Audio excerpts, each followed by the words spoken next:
The Story of Prince Ahmed and the Fairy PARIBANOU II, from the Blue Fairy Book, edited by Andrew Lang. When Prince Ahmed came pretty nigh to these rocks, he perceived an arrow, which he gathered up, looked earnestly at it, and was in the greatest astonishment to find it was the same he shot away.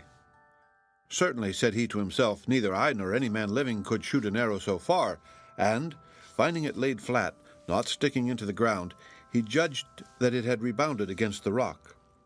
There must be some mystery in this, said he to himself again, and it may be advantageous to me, perhaps fortune, to make me amends for depriving me of what I had thought the greatest happiness, may have reserved a greater blessing for my comfort. As these rocks were full of caves, and some of those caves were deep, the prince entered into one, and, looking about, cast his eyes on an iron door which seemed to have no lock, but he feared it was fastened. However, thrusting against it, it opened, and discovered an easy descent, but no steps, which he walked down with his arrow in his hand. At first he thought he was going into a dark, obscure place, but presently a quite different light succeeded that which he came out of, and, entering into a large, spacious place at about 50 or 60 paces distant, he perceived a magnificent palace, which he had not then time enough to look at. At the same time, a lady of majestic port and air advanced as far as the porch, attended by a large troop of ladies, so finely dressed and beautiful that it was difficult to distinguish which was the mistress. As soon as Prince Ahmed perceived the lady, he made all imaginable haste to go and pay his respects, and the lady, on her part, seeing him coming, prevented him from addressing his discourse to her first, but said to him, "Come near, Prince Ahmed, you are welcome." It was no small surprise to the prince to hear himself named in a place he had never heard of, though so nigh to his father's capital, and he could not comprehend how he should be known to a lady who was a stranger to him. At last he returned the lady's compliment by throwing himself at her feet, and rising up again, said to her, "Madam, I return you 1,000 thanks for the assurance you give me of a welcome to a place where I believed my imprudent curiosity had made me penetrate too far. But, madam, may I, without being guilty of ill manners, dare to ask you by what adventure you know me, and how you, who live in the same neighborhood with me, should be so great a stranger to me?" "Prince," said the lady, "let us go into the hall. There I will gratify you in your request." After these words, the lady led Prince Ahmed into the hall. Then she sat down on a sofa, and, when the prince, by her entreaty, had done the same, she said, "You are surprised, you say, that I should know you and not be known by you, but you will no longer be surprised when I inform you who I am. You are undoubtedly sensible that your religion teaches you to believe that the world is inhabited by genies as well as men. I am the daughter of one of the most powerful and distinguished genies, and my name is PARIBANOU. The only thing that I have to add is, that you seemed to me worthy of a more happy fate than that of possessing the Princess Nouronihar, and that you might attain to it. I was present when you drew your arrow, and foresaw it would not go beyond Prince Hussein's. I took it in the air, and gave it the necessary motion to strike against the rocks near which you found it, and I tell you that it lies in your power to make use of the favorable opportunity which presents itself to make you happy." As the fairy PARIBANOU pronounced these last words with a different tone, and looked at the same time tenderly upon Prince Ahmed, with a modest blush on her cheeks, it was no hard matter for the prince to comprehend what happiness she meant. He presently considered that the Princess Nouronihar could never be his, and that the fairy PARIBANOU excelled her infinitely in beauty, agreeableness, wit, and, as much as he could conjecture by the magnificence of the palace, in immense riches. He blessed the moment that he thought of seeking after his arrow a second time, and yielding to his love. "Madam," replied he, "should I all my life have the happiness of being your slave, and the admirer of the many charms which ravish my soul, I should think myself the most blessed of men. Pardon in me the boldness which inspires me to ask this favor, and don't refuse to admit me into your court, a prince who is entirely devoted to you." "Prince," answered the fairy, "will you not pledge your faith to me, as well as I give mine to you?" "Yes, madam," replied the prince in an ecstasy of joy. "What can I do better and with greater pleasure?" "Yes, my sultaness, my queen, I'll give you my heart without the least reserve." "Then," answered the fairy, "you are my husband, and I am your wife. But "As I suppose," pursued she, "that you have eaten nothing today, a slight repast shall be served up for you while preparations are making for our wedding feast at night. And then I will show you the apartments of my palace, and you shall judge if this hall is not the meanest part of it." Some of the fairy's women, who came into the hall with them and guessed her intentions, went immediately out and returned presently with some excellent meats and wines. When Prince Ahmed had ate and drunk as much as he cared for, the fairy PARIBANOU carried him through all the apartments, where he saw diamonds, rubies, emeralds, and all sorts of fine jewels, intermixed with pearls, agate, jasper, porphyry, and all sorts of the most precious marbles. But not to mention the richness of the furniture, which was inestimable, there was such a profuseness throughout that the prince, instead of ever having seen anything like it, owned that he could not have imagined that there was anything in the world that could come up to it. "Prince," said the fairy, "if you admire my palace so much, which, indeed, is very beautiful, what would you say to the palaces of the chief of our genies, which are much more beautiful, spacious, and magnificent? I could also charm you with my gardens, but we will let that alone till another time. Night draws near, and it will be time to go to supper." The next hall which the fairy led the prince into, and where the cloth was laid for the feast, was the last apartment the prince had not seen, and not in the least inferior to the others. At his entrance into it, he admired the infinite number of sconces of wax candles perfumed with amber, the multitude of which, instead of being confused, were placed with so just a symmetry as formed an agreeable and pleasant sight. A large side table was set out with all sorts of gold plate, so finely wrought that the workmanship was much more valuable than the weight of the gold. Several choruses of beautiful women richly dressed, and whose voices were ravishing, began a concert, accompanied with all sorts of the most harmonious instruments, and when they were set down at table, the fairy PARIBANOU took care to help Prince Ahmed to the most delicate meats, which she named as she invited him to eat of them, and which the prince found to be so exquisitely nice that he commended them with exaggeration, and said that the entertainment far surpassed those of man.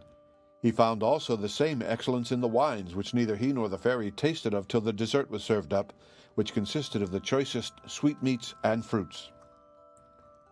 The wedding feast was continued the next day, or rather, the days following the celebration were a continual feast.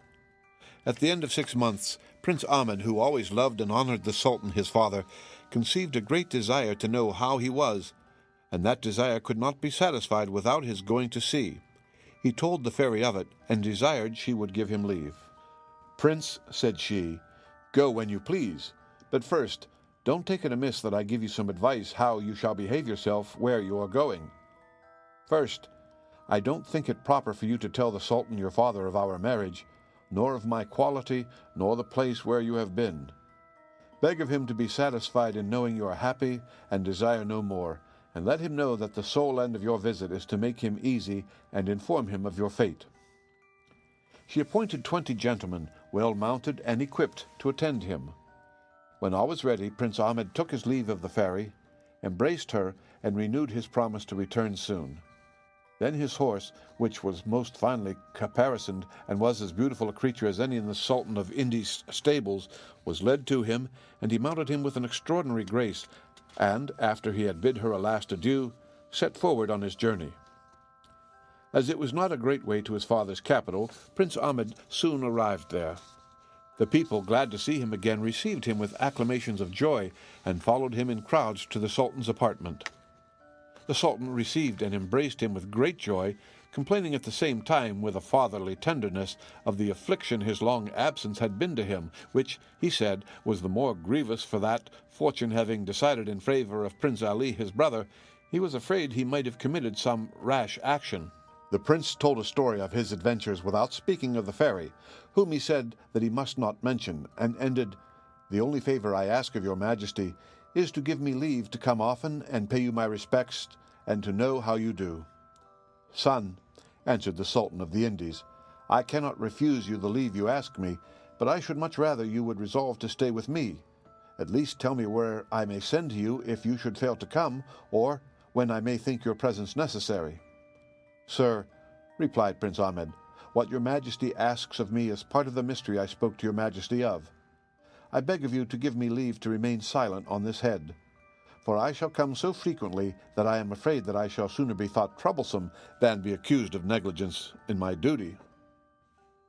The Sultan of the Indies pressed Prince Ahmed no more, but said to him, "Son, I penetrate no farther into your secrets, but leave you at your liberty, but can tell you that you could not do me a greater pleasure than to come and by your presence restore to me the joy I have not felt this long time, and that you shall always be welcome when you come, without interrupting your business or pleasure." Prince Ahmed stayed but 3 days at the Sultan his father's court, and the 4th returned to the fairy PARIBANOU, who did not expect him so soon. A month after Prince Ahmed's return from paying a visit to his father, as the fairy PARIBANOU had observed that the prince, since the time that he had given her an account of his journey, his discourse with his father, and the leave he asked to go and see him often, had never talked to the Sultan as if there had been no such person in the world, whereas before he was always speaking of him, she thought he forbore on her account. Therefore she took an opportunity to say to him one day, "Prince, tell me, have you forgotten the Sultan your father? Don't you remember the promise you made to go and see him often? For my part, I have not forgotten what you told me at your return, and so put you in mind of it, that you may not be long before you acquit yourself of your promise." So Prince Ahmed went the next morning with the same attendants as before, but much finer, and himself more magnificently mounted, equipped, and dressed, and was received by the Sultan with the same joy and satisfaction. For several months he constantly paid his visits, always in a richer and finer equipage. At last some wazirs, the Sultan's favorites, who judged of Prince Ahmed's grandeur and power by the figure he cut, made the Sultan jealous of his son, saying it was to be feared he might inveigle himself into the people's favor and dethrone him. The Sultan of the Indies was so far from thinking that Prince Ahmed could be capable of so pernicious a design as his favorites would make him believe, that he said to them, "You are mistaken. My son loves me, and I am certain of his tenderness and fidelity, as I have given him no reason to be disgusted." But the favorites went on abusing Prince Ahmed till the Sultan said, "Be it as it will, I don't believe my son Ahmed is so wicked as you would persuade me he is. However, I am obliged to you for your good advice, and don't dispute but that it proceeds from your good intentions." The Sultan of the Indies said this that his favorites might not know the impressions their discourse had made on his mind, which had so alarmed him that he resolved to have Prince Ahmed watched unknown to his Grand Wazir. So he sent for a female magician, who was introduced by a back door into his apartment. "Go immediately," he said, "and follow my son, and watch him so well as to find out where he retires, and bring me word." The magician left the Sultan, and knowing the place where Prince Ahmed found his arrow, went immediately thither, and hid herself near the rocks so that nobody could see her. The next morning Prince Ahmed set out by daybreak, without taking leave either of the Sultan or any of his court, according to custom. The magician, seeing him coming, followed him with her eyes, till on a sudden she lost sight of him and his attendants. As the rocks were very steep and craggy, they were an insurmountable barrier, so that the magician judged that there were but 2 things for it: either that the prince retired into some cavern, or an abode of genies or fairies. Thereupon she came out of the place where she was hid, and went directly to the hollow way, which she traced till she came to the farther end, looking carefully about on all sides, but, notwithstanding all her diligence, could perceive no opening, not so much as the iron gate which Prince Ahmed discovered, which was to be seen and open to none but men, and only to such whose presence was agreeable to the fairy PARIBANOU. The magician, who saw it was in vain for her to search any farther, was obliged to be satisfied with the discovery she had made, and returned to give the Sultan an account. The Sultan was very well pleased with the magician's conduct, and said to her, "Do you as you think fit. I await patiently the event of your promises," and to encourage her made her a present of a diamond of great value. As Prince Ahmed had obtained the fairy PARIBANOU's leave to go to the Sultan of the Indies court once a month, he never failed, and the magician, knowing the time, went a day or 2 before to the foot of the rock where she lost sight of the prince and his attendants, and waited there. The next morning Prince Ahmed went out as usual at the iron gate with the same attendants as before, and passed by the magician, whom he knew not to be such, and, seeing her lie with her head against the rock, and complaining as if she were in great pain, he pitied her, turned his horse about, went to her, and asked her what was the matter with her, and what he could do to ease her. The artful sorceress looked at the prince in a pitiful manner, without ever lifting up her head, and answered in broken words and sighs, as if she could hardly fetch her breath, that she was going to the capital city, but on the way thither she was taken with so violent a fever that her strength failed her, and she was forced to lie down, where he saw her, far from any habitation, and without any hopes of assistance. "Good woman," replied Prince Ahmed, "you are not so far from help as you imagine. I am ready to assist you and convey you where you will meet with a speedy cure. Only get up and let one of my people take you behind him." At these words, the magician, who pretended sickness, only to know where the prince lived and what he did, refused not the charitable offer he made her, and, that her actions might correspond with her words, she made many pretended vain endeavors to get up. At the same time, 2 of the prince's attendants, alighting off their horses, helped her up, and set her behind another, and mounted their horses again, and followed the prince, who turned back to the iron gate, which was opened by one of his retinue who rode before. And when he came into the outward court of the ferry, without dismounting himself, he sent to tell her he wanted to speak with her. The fairy PARIBANOU came with all imaginable haste, not knowing what made Prince Ahmed return so soon, who, not giving her time to ask him the reason, said, "Princess, I desire you would have compassion on this good woman," pointing to the magician, who was held up by 2 of his retinue. "I found her in the condition you see her in, and promised her the assistance she stands in need of, and am persuaded that you, out of your own goodness, as well as upon my entreaty, will not abandon her." The fairy PARIBANOU, who had her eyes fixed upon the pretended sick woman all the time that the prince was talking to her, ordered 2 of her women who followed her to take her from the 2 men that held her, and carry her into an apartment of the palace, and take as much care of her as she would herself. While the 2 women executed the fairy's commands, she went up to Prince Ahmed, and, whispering in his ear, said, "Prince, this woman is not so sick as she pretends to be, and I am very much mistaken if she is not an impostor who will be the cause of great trouble to you. But don't be concerned. Let what will be devised against you. Be persuaded that I will deliver you out of all the snares that shall be laid for you. Go and pursue your journey." This discourse of the fairies did not in the least frighten Prince Ahmed. "My princess," said he, "as I do not remember I ever did or designed anybody an injury, I cannot believe anybody can have a thought of doing me one. But if they have, I shall not nevertheless forbear doing good whenever I have an opportunity." Then he went back to his father's palace. In the meantime, the 2 women carried the magician into a very fine apartment, richly furnished.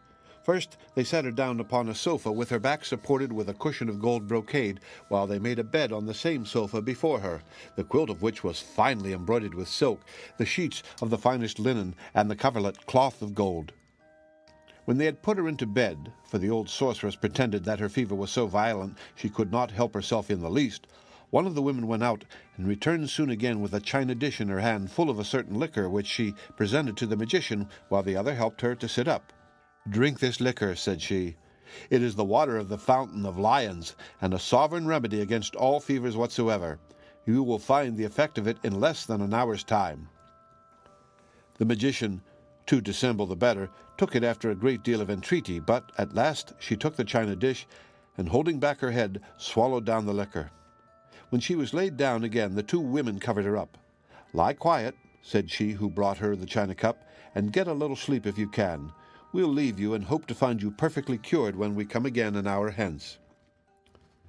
The 2 women came again at the time they said they should, and found the magician up and dressed and sitting upon the sofa. "O admirable potion," she said, "it has wrought its cure much sooner than you told me it would, and I shall be able to prosecute my journey."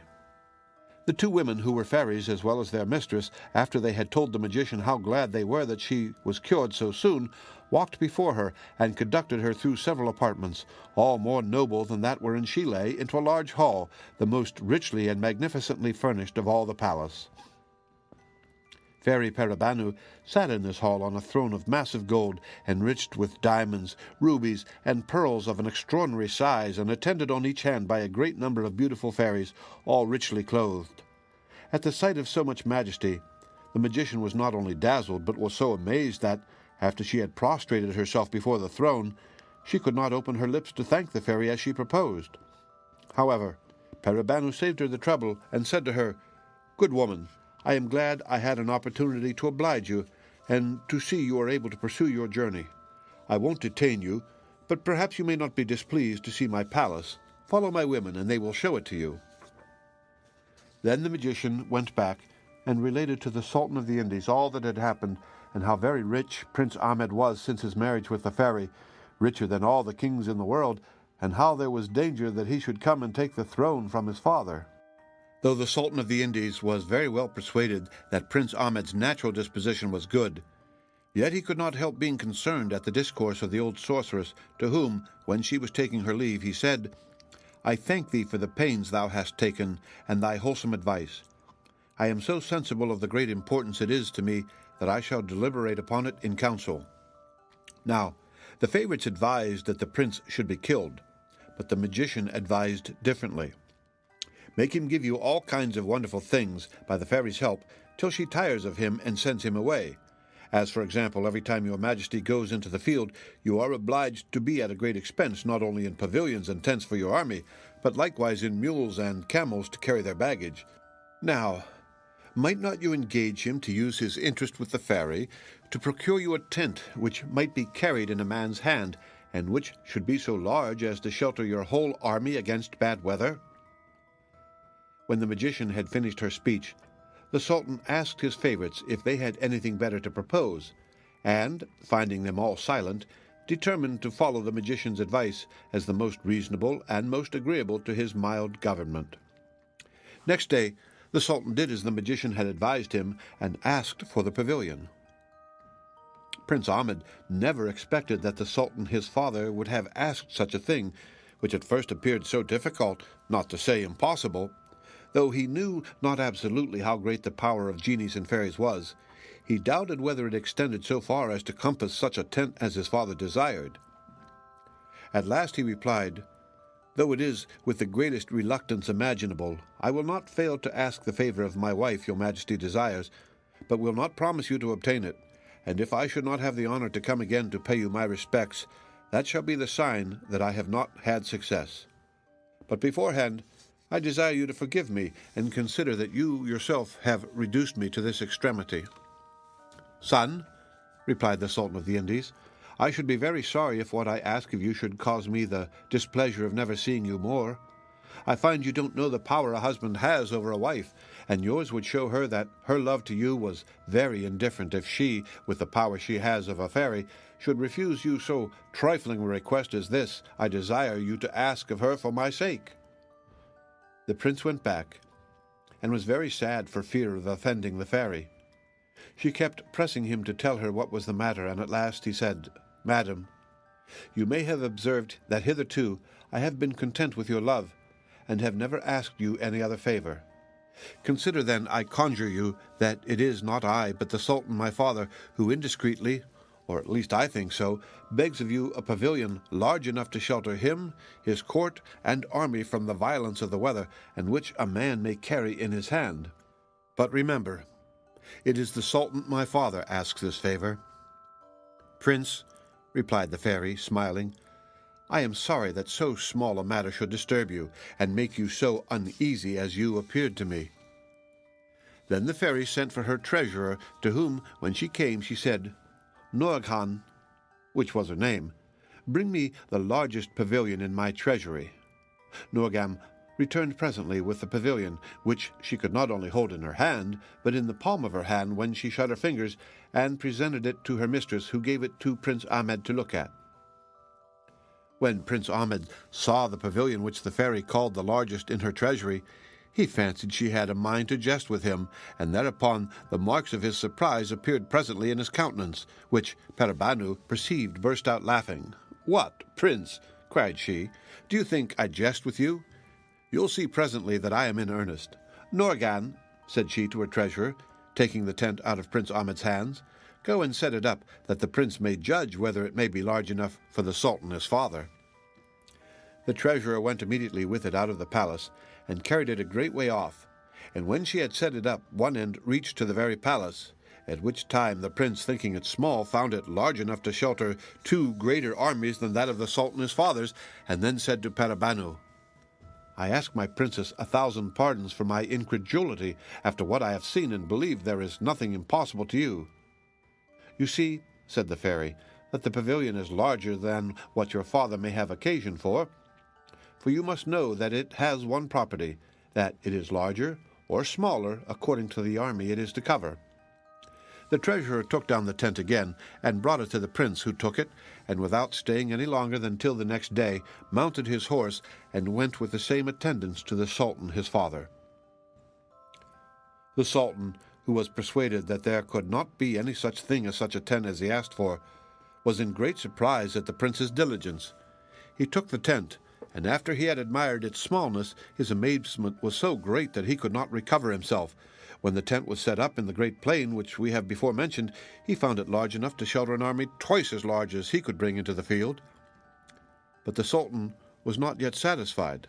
"Son," said he, "I have already expressed to you how much I am obliged to you for the present of the tent you have procured me, that I look upon it as the most valuable thing in all my treasury. But you must do one thing more for me, which will be every whit as agreeable to me. I am informed that the fairy, your spouse, makes use of a certain water called the water of the Fountain of Lions, which cures all sorts of fevers, even the most dangerous, and, as I am perfectly well persuaded my health is dear to you, I don't doubt but you will ask her for a bottle of that water for me, and bring it to me as a sovereign medicine, which I may make use of when I have occasion. Do me this other important piece of service, and thereby complete the duty of a good son toward a tender father." The prince returned and told the fairy what his father had said. "There's a great deal of wickedness in this demand," she answered, "as you will understand by what I am going to tell you. The Fountain of Lions is situated in the middle of a court of a great castle, the entrance into which is guarded by 4 fierce lions, 2 of which sleep alternately, while the other 2 are awake. But don't let that frighten you. I'll give you means to pass by them without any danger." The fairy PARIBANOU was at that time very hard at work, and as she had several clues of thread by her, she took up one, and presenting it to Prince Ahmed, said, "First take this clue of thread. I'll tell you presently the use of it. In the second place, you must have 2 horses. One you must ride yourself, and the other you must lead, which must be loaded with a sheep cut into 4 quarters that must be killed today. In the third place, you must be provided with a bottle, which I will give you to bring the water in. Set out early tomorrow morning, and when you have passed the iron gate, throw the clue of thread before you, which will roll till it comes to the gates of the castle. Follow it, and when it stops, as the gates will be open, you will see the 4 lions. The 2 that are awake will by their roaring wake the other 2. But don't be frightened. Throw each of them a quarter of mutton, and then clap spurs to your horse and ride to the fountain. Fill your bottle without alighting, and then return with the same expedition. The lions will be so busy eating, they will let you pass by them." Prince Ahmed set out the next morning at the time appointed by the fairy, and followed her directions exactly.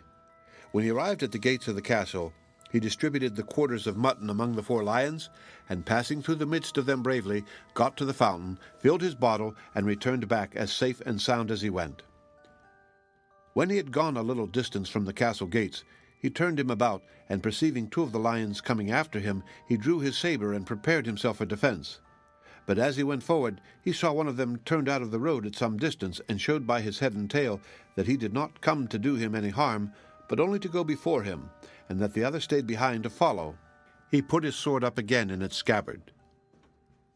Guarded in this manner, he arrived at the capital of the Indies, but the lions never left him till they had conducted him to the gates of the Sultan's palace, after which they returned the same way they came, though not without frightening all that saw them, for all they went in a very gentle manner, and showed no fierceness. A great many officers came to attend the prince while he dismounted his horse, and afterward conducted him into the Sultan's apartment, who was at that time surrounded with his favorites.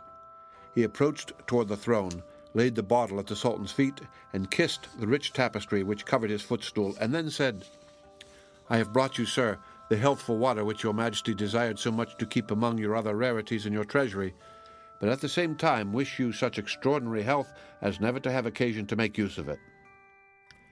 After the prince had made an end of his compliment, the Sultan placed him on his right hand, and then said to him, "Son, I am very much obliged to you for this valuable present, as also for the great danger you have exposed yourself to upon my account, which I have been informed of by a magician who knows the Fountain of Lions.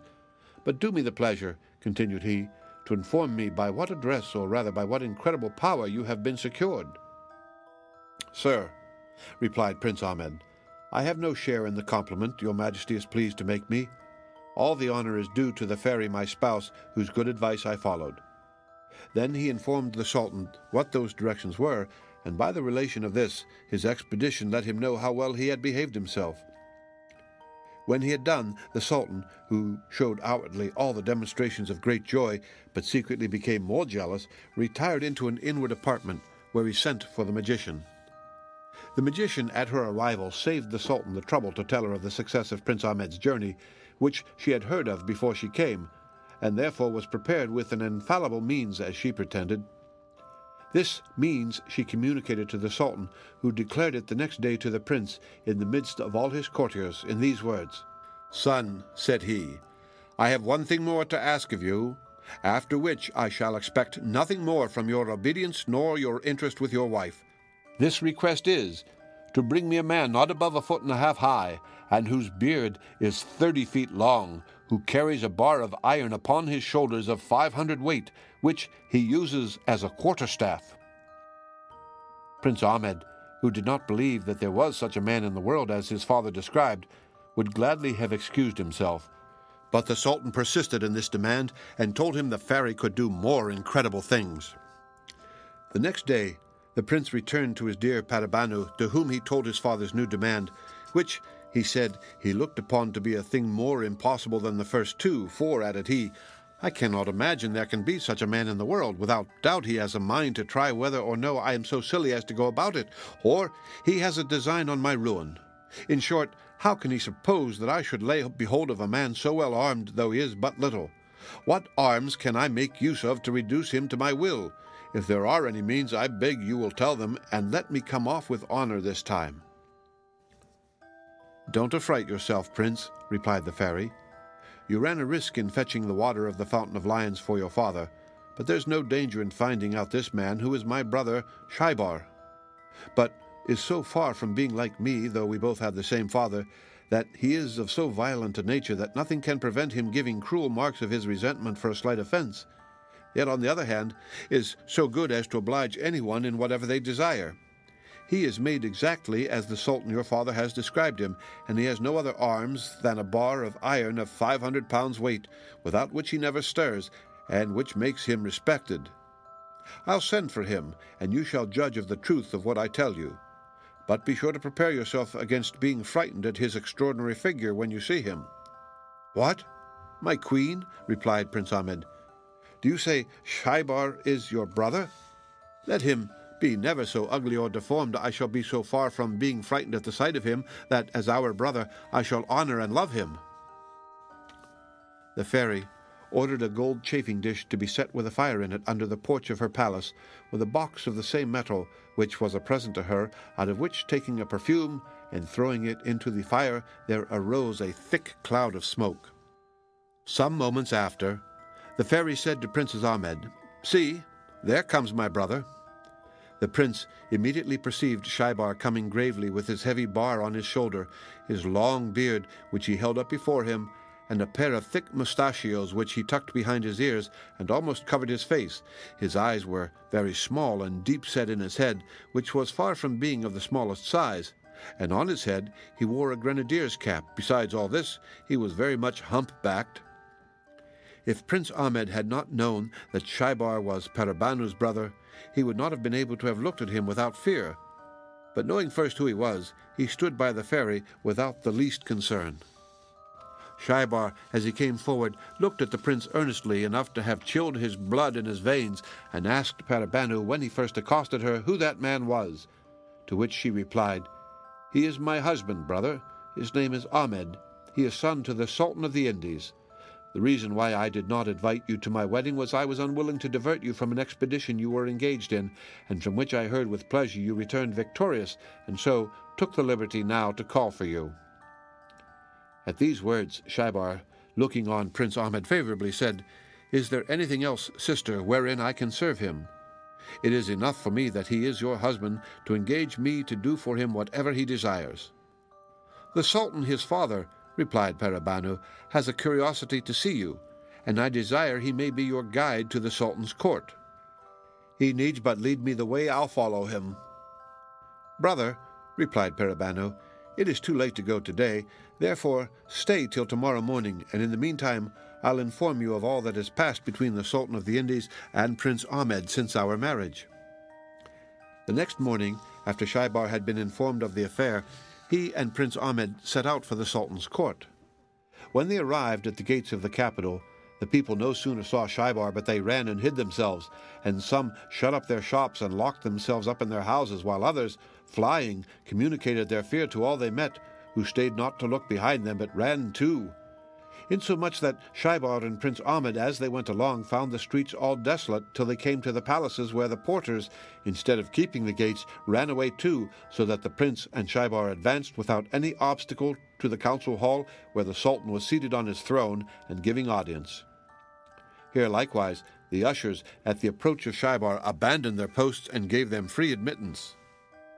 Schaibar went boldly and fiercely up to the throne without waiting to be presented by Prince Ahmed, and accosted the Sultan of the Indies in these words: "Thou hast asked for me," said he. "See, here I am. What wouldst thou have with me?" The Sultan, instead of answering him, clapped his hands before his eyes to avoid the sight of so terrible an object, at which uncivil and rude reception Schaibar was so much provoked, after he had given him the trouble to come so far, that he instantly lifted up his iron bar and killed him before Prince Ahmed could intercede in his behalf. All that he could do was to prevent his killing the Grand Wazir, who sat not far from him, representing to him that he had always given the Sultan his father good advice. "These are they, then," said Schaibar, "who gave him bad," and as he pronounced these words he killed all the other wazirs and flattering favorites of the Sultan, who were Prince Ahmed's enemies. Every time he struck he killed someone or other, and none escaped but they who were not so frightened as to stand staring and gaping, and who saved themselves by flight. When this terrible execution was over, Schaibar came out of the council hall into the midst of the courtyard with the iron bar upon his shoulder, and, looking hard at the Grand Wazir, who owed his life to Prince Ahmed, he said, "I know here is a certain magician who is a greater enemy of my brother-in-law than all these base favorites I have chastised. Let the magician be brought to me presently." The Grand Wazir immediately sent for her, and as soon as she was brought, Schaibar said, at the time he fetched a stroke at her with his iron bar, "Take the reward of thy pernicious counsel, and learn to feign sickness again." After this he said, "This is not yet enough. I will use the whole town after the same manner if they do not immediately acknowledge Prince Ahmed, my brother-in-law, for their Sultan and the Sultan of the Indies." Then all that were there present made the air echo again with the repeated acclamations of "Long life to Sultan Ahmed," and immediately after he was proclaimed through the whole town. Schaibar made him be clothed in the royal vestments, installed him on the throne, and after he had caused all to swear homage and fidelity to him, went and fetched his sister Paribanu, whom he brought with all the pomp and grandeur imaginable, and made her to be owned Sultaness of the Indies.